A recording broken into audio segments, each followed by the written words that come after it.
Yes.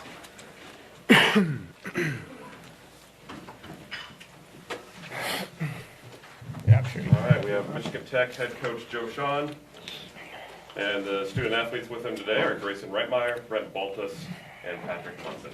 We'll let Coach start off with some opening comments before opening up to questions for the student athletes. Well, it was first of all, you have to give a lot of credit to Northern Michigan. The job that they did, their staff. I know them all; they're good friends. They had that team playing hard. They had players at every position. You know, I know how it feels to be on that side of it. So, and they had been a great representative for the league as well. They were tremendous. Regarding our team and the game, you know, you can't say enough about these guys. I'm certainly blessed to be around them, to coach them.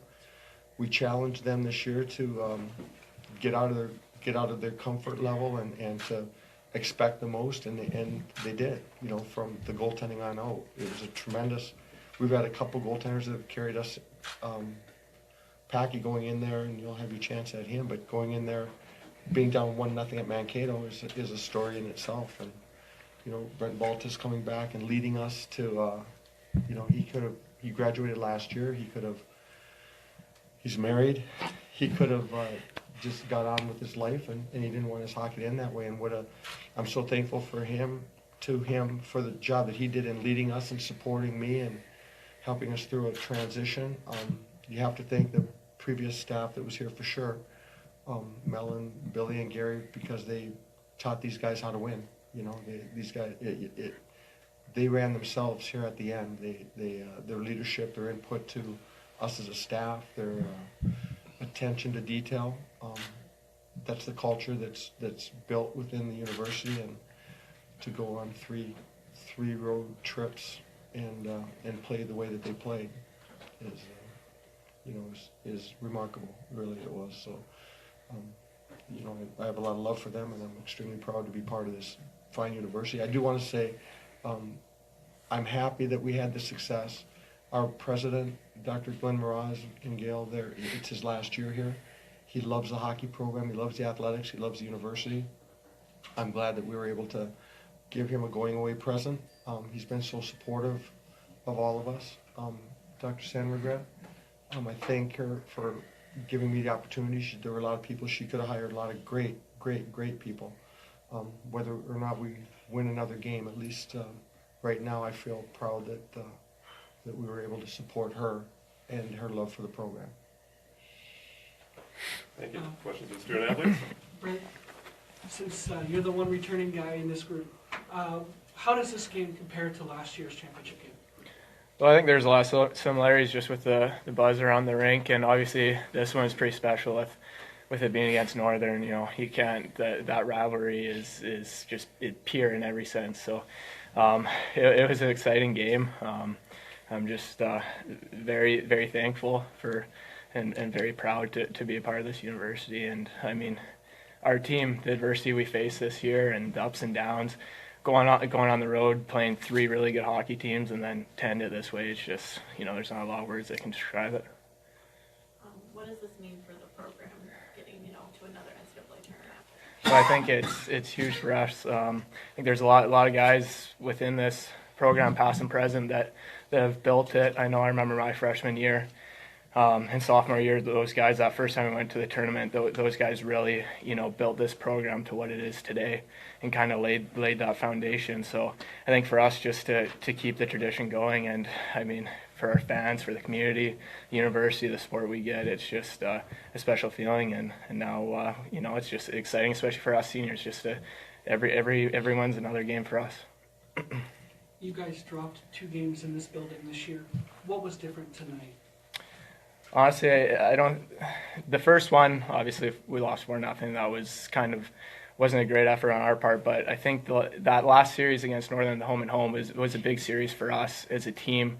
Just the way that we played, we came in here and we thought that we've had a really good game, and then we backed it up the night before. So I think just coming in, there's so much. You know, you're so anxious, so excited to play. It's Northern. It's a championship game. It was pretty easy to get up for. What was the feel on the bench when you guys went up 1-0? But I think it was, we've been in this situation the last couple of weekends, especially against Mankato, 2 do-or-die games. So going into the third period, we knew they were going to throw everything at us. They're a great hockey team. They had an outstanding year. So we knew they got some top guys that can make plays, and we were just going to have to, stick to our game plan. And we got the first one, and then, it was just Packy was outstanding last weekend, this weekend. So we knew if we just played good defense, blocked shots, that he would do the rest for us. Greyson, what did you see when that puck jumps out front to you there? Yeah, well, it was a good play by Mitch Meek to get it in deep there, and my line mates Dylan Stamen and Justin Misiak were battling in their hard like they do always, and I was fortunate enough to be there when it bounced out, and the D-man was trying to clear it out of the net, and the goalie was trying to cover it up, and I just swung at it, and was lucky enough to get it in. Packy,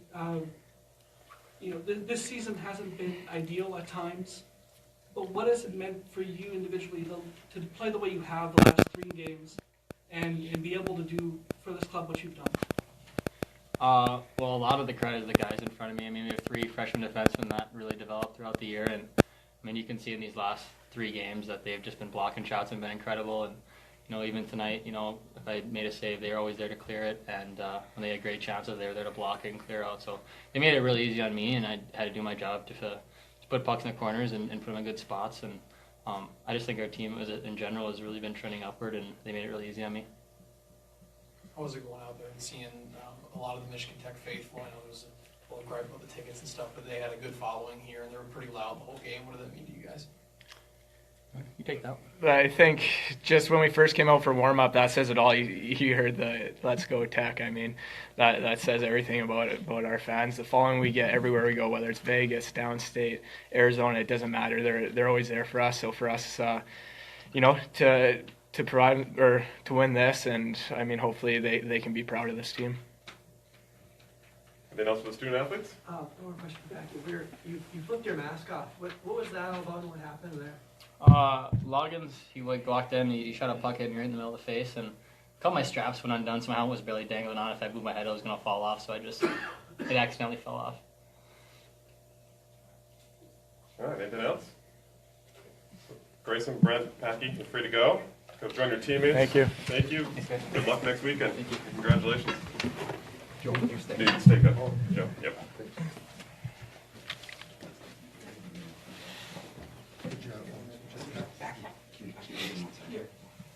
All right, now we'll turn it over to Coach John. Joe, same question I asked Brent. You guys lost 2 games in this building already this year.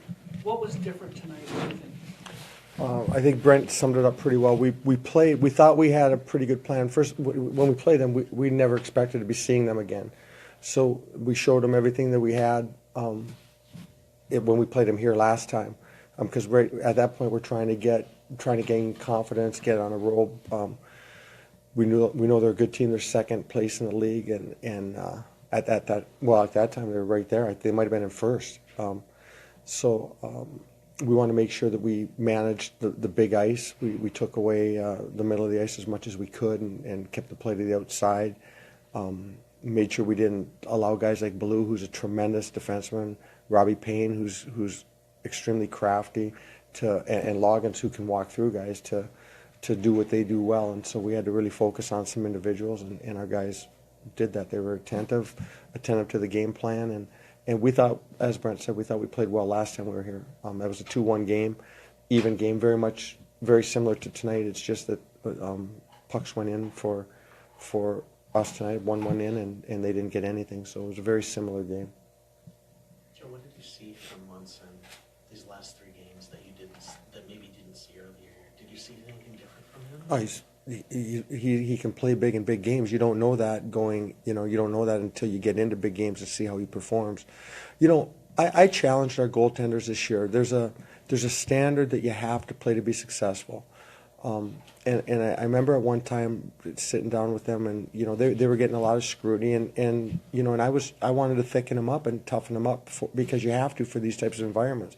And we sat down, and the discussion we had is, but coach, these pucks are going in aren't bad goals. And I remember at that time, and this was shortly after Christmas, and I said, we don't want any goals going in to be bad goals. There's a number there for scoring chances to goals against, and if you meet that number for us, like I've challenged every goaltender that I've ever had, if you meet that number, the best teams have success. We don't want to let in any bad goals. We want them to earn every goal. So they took that to heart. I give Packy a ton of credit for this reason. We went with Devin Carroll down the stretch, and Devin earned it. He was the most consistent guy we had. He earned that opportunity. But Packy and Robbie both worked tremendously hard. They didn't give in. They didn't give up. They kept themselves ready for their teammates to be available when the time came. That says a lot, because they could have easily, I mean, it was clear what we were doing in the goal. We were going to let Devin take it as far as he could take it.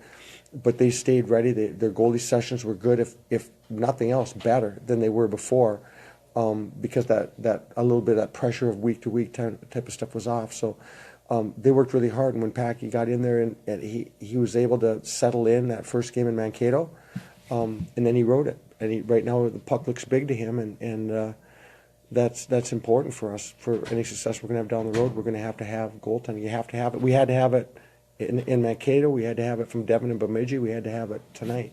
Packy made 2 big-time saves, the 2-on-1, I believe, on D'Amico Hanoun in the second period.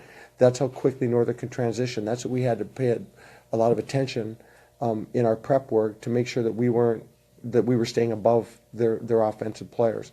That was a great save side to side. Then, whether you guys saw it or not, with the minute left, it was a great pad save on a scramble in front with the goalie out. They got it in there. They had a loose man that got a good whack at it and spun and got free and whacked at it. And he made a great save there, and then we were able to get the empty net goal. So you have to have goaltending to have success. If we didn't have it, we weren't going to have success. We got it. I'm extremely proud of them and extremely proud of our defensemen, but they earned it. The goalies earned it. This has not been an easy ride for them. I haven't been easy on them. They haven't been easy on themselves. They've grown up a lot as men. I couldn't be prouder of to me it looks like it's a strength now. Throughout the year, there was questions. Right now it looks like a strength, to me. Coach, you're credited with 22 block shots in the game. Talk about the efforts of these D, especially your 3 freshman defensemen who've had to step up this year in huge roles on this team. Yeah, and forwards. Did you see that block Jacko did? Like, he had a couple. He got one in the ribs, got that one. He couldn't even get off the ice. They have the goalie out, and Jacko's trying to crawl off the ice, and the whole team's sacrificing. And again, I think that I want to give a lot of credit to the character, to the chemistry of the guys in that room. Like, this is their 3rd championship in 3 years, a regular season and 2 playoff. That's not easy to do. That's not easy to do. And they know how to get it done. They know how to get it done. They know how to play their best, and that's all we ask of them is to perform at our best when our best is needed. That's what our goal is. Get better every day. I didn't talk about winning this game. I didn't talk about winning the first game home. I was asked every reporter, do you need to win the first game in Mankato? What if we lose? You know what I mean? Like, then what? Now we have a downer attitude. So the guys in that room know how to perform when they need to perform. They kind of manage themselves. I think the biggest thing for me was just and with the staff, just stay out of their way and give them some direction and let them do what they do best, and they're tremendous hockey players. Did you feel you guys won the 50-50 battles tonight? Loose pucks, battles along the boards? I thought we competed.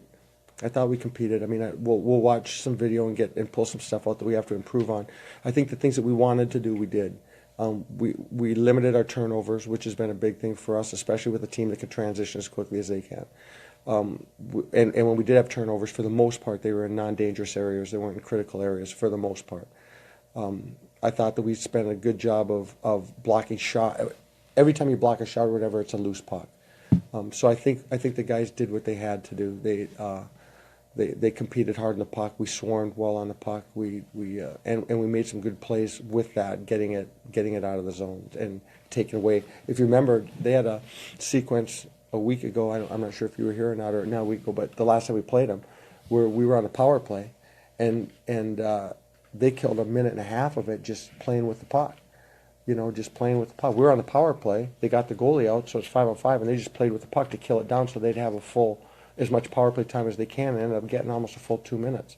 That was a good lesson for us, and so we did a better job of manning up with them tonight, and guys responsible doing the job. Part of that is winning battles, and I thought we did a good job. It's a great question. One thing that was interesting about this game from an outside perspective of looking at the rivalry between Michigan Tech and Northern, how much do you think fans got what they were looking for out of that rivalry? Well, I think our fans did. I think our fans are going home with something, and so I think they did. And I know a lot of people here. I worked here for a while, so and I know that they were happy. And there's a huge, this is a mining community as well. There's a lot of mines here, and there's a lot of these people were educated at Michigan Tech, so the Michigan Tech is, and I think Brent said it, the following is incredible. I mean, incredible. I remember being at Lake Superior years back when we would play Michigan and Michigan State at Joe Louis in the championship all the time, or in the CCHA playoffs, in the finals. And you'd go out there, and we had a pretty good following there, but you felt like it was a wave of Michigan and Michigan State. We go there, my first time on the bench with Michigan Tech, it was our crowd. And every time since that's been our crowd. Our following's incredible. The ticket sales, not an issue, but a lot of the people who stood in line here, local people from around here, obviously were Michigan Tech people. Like, we had a great crowd. It was loud in our favor, and it always is. We have a great school, a great fan base. We have tremendous support.